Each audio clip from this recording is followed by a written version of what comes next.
Welcome back to our channel friends. मैं आपका अपने चैनल स्टॉक्स फॉर लाइफ पे बहुत स्वागत करता हूं। Welcome to STFL family DFL members. आज मैं एक ऐसे स्टॉक के बारे में डिस्कस करने वाला हूं जब तक शेयर बाजार है इनका एग्जिस्टेंस टिके रहने वाला है और लॉन्ग टर्म में गाइस इसके अंदर हमें काफ़ी ग्रोथ की गुंजाइश भी दिखाई पड़ती है और मैनेजमेंट की एक बहुत बड़ी कमेंट्री अभी के टाइम में आ चुकी है। लेकिन जो प्राइस है गाइस अभी के टाइम में हमें मार्जिन ऑफ सेफ्टी के लेवल पर देखने को मिल रहा है, जहाँ पे डाउन साइड रिस्क दोस्तों आने वाले कल में बहुत ही ना के बराबर है, लेकिन आने वाले कल में बहुत ही ज़्यादा अपसाइड पोटेंशियल भी है। जी हाँ दोस्तों, आने वाले कल में कोई कंपनी के अगर ग्रोथ निकल के आते हैं तो गैस उधर पे मैं एग्रेसिवली उसको कवर करता हूँ, बिकॉज जहाँ पे ग्रोथ होता है तो आने वाले कल में उसी में ही हमें ट्रिमेंडर साइज देखने को मिलता है। Q2 के नंबर्स की बात की जाए तो स्टॉक के बहुत ही शानदार हमें देखने को मिले थे और उसके बाद इसने ब्रेकआउट भी दिया था, बट मार्केट में अभी के टाइम में गिरावट है, जिसकी वजह से ये अपने ऑल टाइम हाई से अच्छे खासे डिस्काउंट प्राइस में है। बहुत ही अंडर वैल्यूड स्टॉक है, तो फटाफट डिस्कस करते हैं, बहुत ही कुछ सीखने को मिलेगा। चैनल फर्स्ट टाइम होंगे सब्सक्राइब कर सकते हैं इस तरह क्वालिटी कंटेंट को सबसे पहले एक्सेस करने के लिए। Now without delaying any for time let's begin.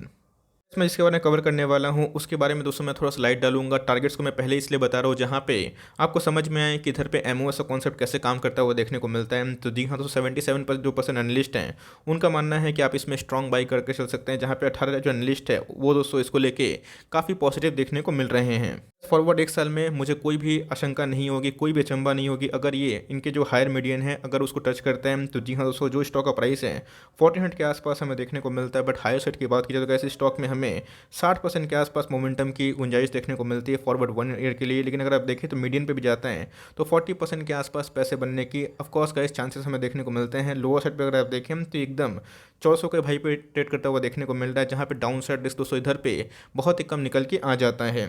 मैं इसके बारे में डिस्कस कर रहा हूँ। अगर आप देखें तो आज का जो भाव है हमें 1408 के आसपास क्लोजिंग देखने को मिल रही थी और आज दोस्तों हमें बहुत बड़ा उछाल देखने को नहीं मिल रहा, बट पिछले कुछ समय से गैस इसमें हमें एक अच्छी खासी मैसिव फॉल देखने को मिल चुकी है। 1 मंथ की बात की जाए तो आप देख सकते हैं गैस कि पूरे 1 मंथ में हमें 9% के आसपास डाउन साइड देखने को मिल रही है और अपने आप में गैस एक ऐसी कंपनी है जो लॉन्ग टर्म में आपको बहुत ज़्यादा वैल्यू क्रिएट करके दे सकती है। बिकॉज पिछले कुछ समय से आपने देखा कि बैंक एनबीएफसी में एक अच्छी खासी फॉल हमें देखने को मिल रही है, जहाँ पे बड़े बड़े बैंक की बात की जाए HDFC bank, ICICI bank, Kotak bank, axis bank और एनबीएफसी की बात की जाए बजाज फाइनेंस, मुथूट फाइनेंस में सब में हमें फॉल देखने को मिल रही है। तो जी हाँ दोस्तों, अगर सेक्टर डाउन होते हैं तो उनके जो स्टॉक्स है वो भी डाउन देखने को मिलते हैं, बट लॉन्ग टर्म में गैस बिना बैंक एनबीएफसी का हमें इकोनॉमी चलता हुआ देखने को नहीं मिल सकता।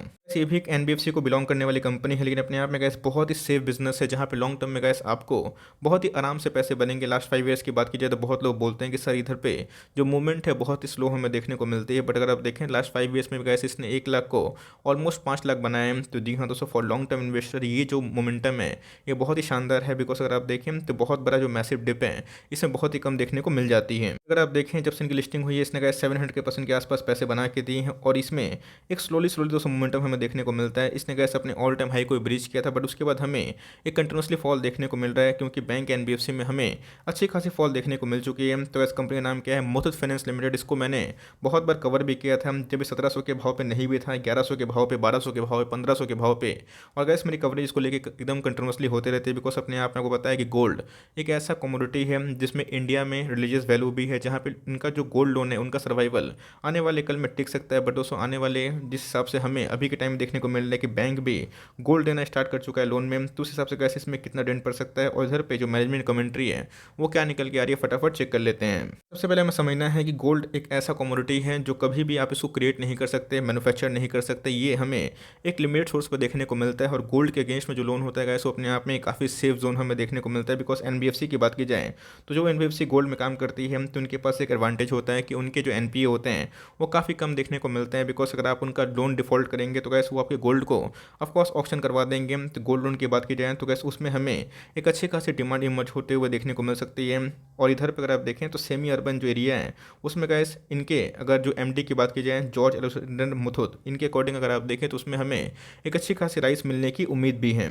इसके पहले भी सेम कमेंट्री हमें देखने को मिल रही थी, जहाँ पे इनके जो एमडी है उन्होंने बताया था कि 15% जो ग्रोथ है ये कंपनी डेमोन्स्ट्रेट कर सकती है, जिसका आने वाले कल में जो फ्यूचर है वो बहुत ही प्रॉमिसिंग हमें देखने को मिल सकता है। और उसके बाद ही दोस्तों हमें इसमें एक मैसिव ब्रेकआउट देखने को मिला, बट मार्केट में कमजोरी की वजह से गैस इसमें हमें एक अच्छी खासी फॉल देखने को मिली। और दोस्तों आप इधर पर शेयर होल्डिंग पैटर्न देके सही में चौंकने वाले मैं दिखाऊंगा, लेकिन अगर आप देखें तो आने वाले कुछ क्वार्टर में इनके जो ऑर्गेनिक ग्रोथ है 15% के आसपास निकल के आ सकते हैं in spite of the challenges. तो ये अपने आप में ही एक बहुत बड़ा स्टेटमेंट है, जिसका हमें आउटकम आने वाले कुछ क्वार्टर्स में ज़रूर पॉजिटिव देखने को मिल सकता है। तो बताया कि मार्केट में अभी के टाइम में इसको लेकर काफ़ी नेगेटिविटी है। बहुत लोग कमेंट भी करते हैं कि सर जितना भी एसबीआई बैंक हो गए, जितने बैंकिंग के जो बिजनेस हो गए वो भी हमें गोल्ड लोन में काफ़ी अग्रेसिवली काम करते हुए देखने को मिलते हैं। तो गैस याद रखिएगा, मार्केट में कभी किसी की एंट्री, कभी किसी की एग्जिट नहीं होती है। मार्केट में ऐसे बहुत सारे नए बैंक भी खुलेंगे तो कैसे एचडीएफसी बैंक, कोटक बैंक खराब हो जाएगी? नहीं। लेकिन दोस्तों हमें ये देखना बनता है कि आने वाले कल में मुथूट के पास क्या स्कोप हमें देखने को मिलता है। मुथूट की बात की जाए तो जनरली गैस इनके पास जो अभी के टाइम में सबसे बड़ा बिजनेस मोड है वो गोल्ड लोन को लेके ही है। लेकिन अभी के टाइम की बात की जाए तो मार्केट में इकोनॉमी काफ़ी स्टेबल होते हुए देखने को मिल रही है। इंटरेस्ट रेट भी जल्दी ही विड्रॉ हमें होता हुआ देखने को मिलेगा और प्री कोविड का जो लेवल था वैसे ही दोस्तों हमें इंटरेस्ट रेट आता हुआ देखने को मिल सकता है। तो मतलब ये है गाइस कि ये पूरा बाउंस बैक कर सकते हैं होम लोन में। और इधर पे व्हीकल्स लोन में आपको पता है कि मुथूट फाइनेंस एक ब्रांड कंपनी है जहाँ पे इनका जो ट्रैक रिकॉर्ड है 134 ईयर्स पुराना है, जहाँ पे इनके पास एक बहुत बड़ा मार्केट भी है अफोर्डेबल हाउसिंग फाइनेंस को लेके, व्हीकल्स लोन्स को लेके। तो आने वाले कल में गाइस इसमें हमें अच्छी खासी मार्केट शेयर का जो गेन है वो देखने को मिल सकती है। इनके जो मैनेजमेंट ने बताया भी है कि जिस हिसाब से इनके जो जो अदर जो गोल्ड को छोड़ के दोस्तों जो अदर एनबीएफसी होती है जिसमें हमें लाइक जो नॉन गोल्ड बिजनेस देखने को मिलते हैं, जिसमें होम व्हीकल्स की बात की जाए, पर्सनल फाइनेंस की बात की जाए, तो वो हमें हॉल्टेड देखने को मिले थे जहाँ पे इकोनॉमी काफ़ी ज़्यादा कोलैप्स हो चुकी थी और उधर पर अनसर्टनिटीज़ थी। बट अभी के टाइम में ये फोकस कर रहे हैं कि आने वाले कल में ये व्हीकल लोन्स में काम करेंगे और इधर पे मुथूट फाइनेंस अपना जो बिजनेस है उसको रिवैम्प करेगा और जिसमें ये अफोर्डेबल जो हाउसिंग फाइनेंस है और व्हीकल फाइनेंस है उसमें एग्रेसिवली काम करता हुआ देखने को मिल सकते हैं। तो जी हाँ दोस्तों, अगर ये बिजनेस में उतरती है तो आने वाले कल में गैस मुथूट फाइनेंस को काफ़ी विंग मिलेगा, जहाँ पे उनकी जो डिपेंडेंसी है गोल्ड लोन को छोड़ के दूसरे जो सेक्टर्स है उसमें ही पॉजिटिव देखने को मिल सकती है। तो गैस इनके पास बहुत ज़्यादा ब्रांचेस भी है, बहुत ज़्यादा बिजनेस मोड भी है, बहुत ज़्यादा रीच भी है। तो आने वाले कल में गैस अगर ये दूसरे बिजनेस में सेगमेंट में उतरती है तो आप और मैं गैस इनकी जो वैल्यू है उसके बारे में अंदाजा भी लगा सकते नहीं, बिकॉज अभी के टाइम में ये बहुत ही चीप प्राइस में अवेलेबल दिखाई पड़ जाती है। अगर आप मार्केट पर ध्यान दें तो जी हाँ बहुत ही शानदार है, 56,000 करोड़ के आसपास की मार्केट कैप हमें देखने को मिलती है। अपने ऑल टाइम हाई से आपको 300 पॉइंट के आसपास गिरावट का शिकार देखने को मिलती है। स्टॉक अगर आप पी देखें तो मात्र 14 के आसपास है, ऐसा नहीं दोस्तों कोई 400 के पी पे ट्रेड कर रहा है देखने को मिले। अगर आप देखें तो 14 का पी दोस्तों बहुत ही रीजनेबल हमें पी देखने को मिलती है। आरओसी की बात की जाए, आरओई की बात की जाए तो बहुत ही शानदार है। अभी दोस्तों अगर आप देखें 28% के आसपास है, जो अपने आप में ही आउटस्टैंडिंग है। आरओसी की बात की जाए 15% के आसपास है, 15 से 20 को मैं बहुत ही शानदार समझता हूँ। और इनके दोस्तों हमें आरओई 20% से ऊपर निकल के आते हैं और फेस वैल्यू की बात की जाए 10 दिखाई पड़ जाता है। कंपनी के सेल्स पर अगर आप ध्यान दें तो गैस अगर आप देखें कंपनी के जो सेल्स है वो कंटिन्यूसली हमें बढ़ते हुए देखने को मिल रहे हैं। 600-700 करोड़ से हमें 11,000 करोड़ के आसपास देखने को मिल रहे हैं। प्रॉफिट की बात की जाए तो प्रॉफिट में भी हमें हर साल 200 अच्छा खासा उछाल देखने को मिल रहा है, जहाँ कंपनी का जो प्रॉफिट था पहले 4 क्वार्टर मतलब 4 ईयर पहले 1800 करोड़ के आसपास था। अभी के टाइम अगर आप देखें तो 3800 करोड़ के आसपास देखने को मिल रहा है। और गजब की इनके ईपीएस में हमें क्वार्टरली बेसिस पे, ईयरली बेसिस पे उछाल देखने को मिल चुका है। इनके पास उसको बहुत ही बड़ा बिजनेस मोड भी है, कॉम्पिटिटिव एडवांटेज भी है और उनके अगर आप रिजर्व देखें तो हमें बहुत ही ह्यूज देखने को मिल जाते हैं। तो गैस जिस कंपनी का इतना अच्छा रिजर्व, जिस कंपनी का इतना अच्छा सेल्स और जिस कंपनी का इतना अच्छा प्रॉफिट वो अगर 115 के आसपास पी में मिले तो सही में असल मायने में दोस्तों प्राइस टू अर्निंग के अकॉर्डिंग ये बहुत ही सस्ता और चीप स्टॉक देखने को मिल जाता है। मैं इसी के बारे में डिस्कस करता हूँ। सबसे इंपॉर्टेंट चीज़ प्रमोटर होल्डिंग बहुत ही इंपॉर्टेंट हो जाती है। तो 73% के आसपास जो स्टेक हैं ये प्रमोटर ही ओन करते हैं। मार्केट में ज़्यादा फ्री फ्लोट शेयर अवेलेबल ही नहीं है। 14% के आसपास जो स्टेक हैं ये एमएफआईज के पास देखने को मिलते हैं। और डीएस की होल्डिंग की बात की तो गैस हमें 8% के आसपास निकल के आता है और डीएस ने अपने होल्डिंग को पिछले कुछ समय से थोड़ा सा बढ़ा दिया है। पब्लिक की होल्डिंग की बात की जाए तो बहुत ही ना के बराबर है, मात्र गैस 4% के आसपास पब्लिक इसको ओन करते हैं।